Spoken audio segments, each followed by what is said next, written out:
So, welcome guys, and in this video we are going to be learning about auto layouts. Yes, for so many reasons you want your designs to have auto layouts because you may be designing across different screens, and for sure you want your design to blend in and fit according to how your screen resizes or reduce in size or actually increase in size. It will be a waste of time for a designer to design for a large screen and then want to come back to design for a smaller screen like this, then fixing everything together. That's a waste of time. So I'm going to take you through the process of auto layout as raw as possible. Yes, as raw as possible in the sense that we'll make a lot of mistakes and walk you through how to solve those mistakes. So in case you run into those challenges, you'll be able to solve it yourself. So without wasting much time, let's go into a fresh page and start. So for this design, we'll be creating a simple card, and for a simple card, I think we'll have something like, we may have like a frame, right? And then we'll have a card inside, something like an image, right? That will fit in for our card, and then we could have like text across our card like this, maybe something like this. Could have our texts here. Let's take this to represent a text. Let's Control D that, and then this could be our headline. This would be our heading, right? And this could be another heading if possible, and we could have like a CTA around here. Just trying to draw low fidelity. This is not actually correct, but just for the practice, maybe we could have our action button here. We could also have maybe two action button, right? Call to action button around here. So let's try and see how to create something like this as a card and make it responsive. So the first thing we'll do in using auto layout, if you follow the first class, you know that you don't have to bring up a frame, but if you want to, it's still fine. But let's go through the process of creating this. We might want to come up and have our text here for the card. Let's create this section first. So we can start by having what could be the content of our card, but because we don't have anything, it's just for a practice class, we can have the headline, headline 1. Let's call this headline 1. Alright, and correct that spelling, and then make the font size to be something around 60. Let's make this font size something around 24. Yeah, 24. Alright, so for the body text, which is this body text content here, I might want to use the Lorem Ipsum text generator for that. But before that, let me make this headline pop up a bit. Let me make that bold. I'm just gonna come here and select bold for it so it will pop up a bit. Okay, so I'm gonna come to the body text here, drag a box to add that. So let's say it should cover around this place. Then I'm going to go to my plugin and go on to plugin and use the Lorem Ipsum real text, generate just 3 lines of text, and that's fine. I'm gonna change this font size here to 14. Let's make it a bit smaller, and then it's going to be regular, right? And then the alignment to be around this place here. Alright, so for the text here, we don't like how the way this is to you know, we want it to fit the box here, to fit the text, so we can easily go on to the resizing here and make that fit. Excuse me. Alright, so we have the body text and we have the headline here.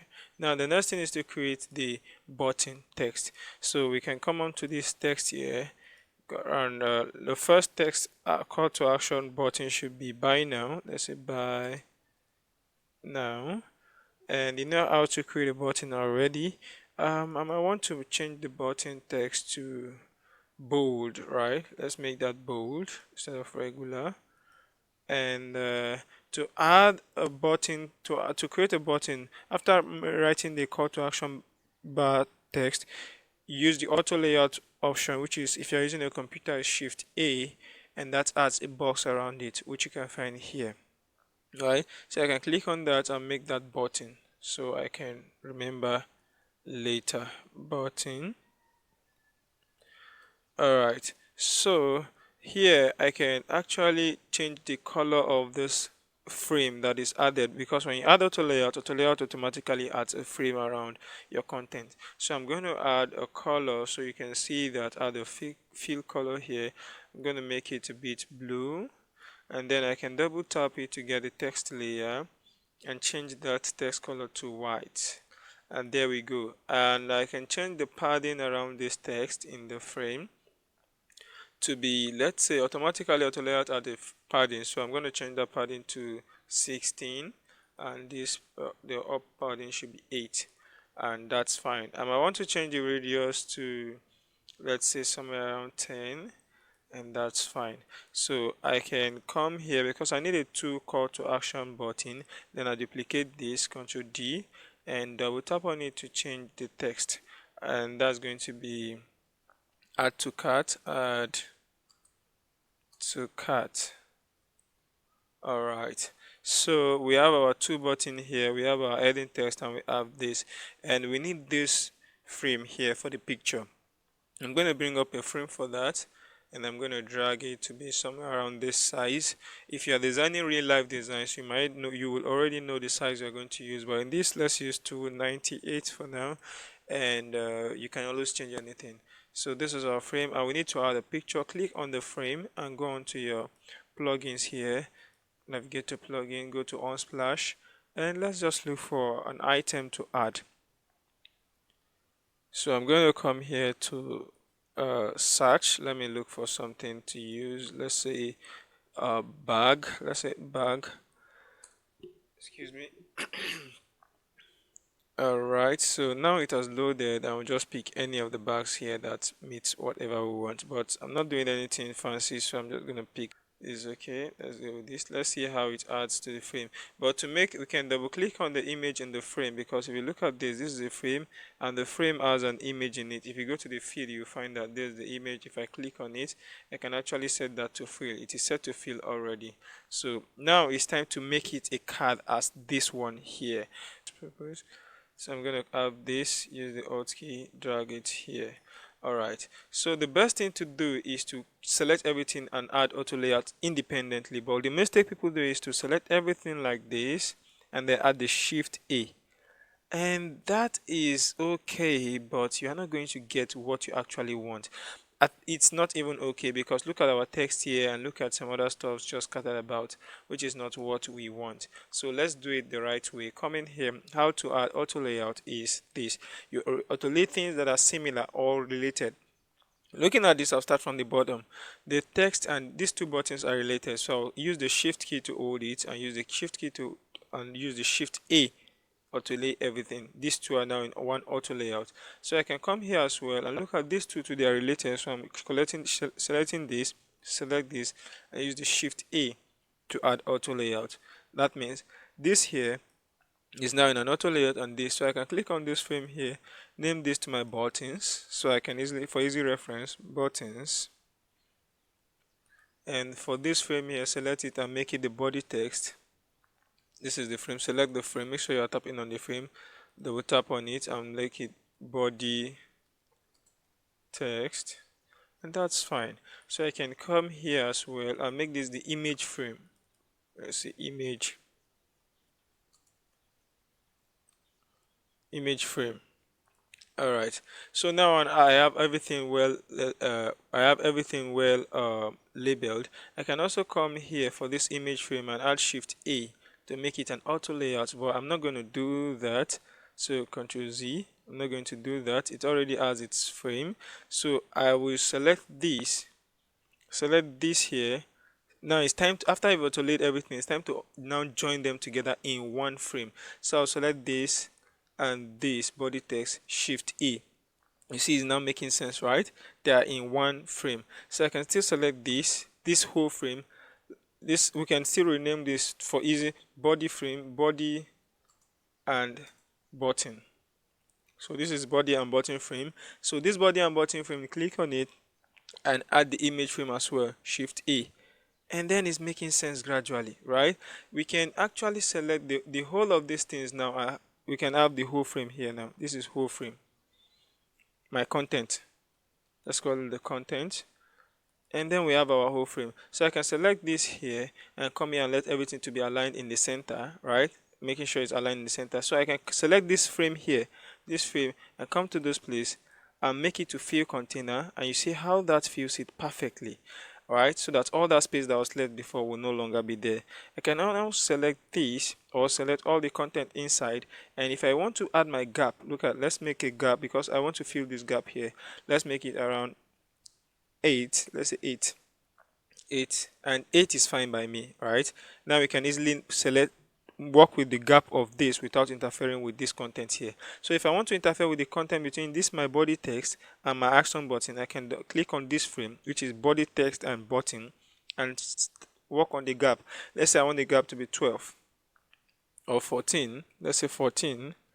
Right, and see what that does. It doesn't affect this frame here. That's why you have to frame autolay things that are related. But I would like that to be 16. Let's work around. These are things you can change. So let's say 16 is fine by me. But this is not how we want this. We can select on this frame. We want this text here to go to the extreme end. You can select on that frame there. And let's say even if you align to the center, this is not what you need to do. You can come on this and come to the resizing property here and set it to fill container. And now it is set to fill container, but this content are not filled. So we can come here and double tap on it to put it on auto, and that solves the problem. Double tap on this alignment here to set it on auto, and that solves the problem. So if you want, in this the whole text now, you may want to add padding around this content, right?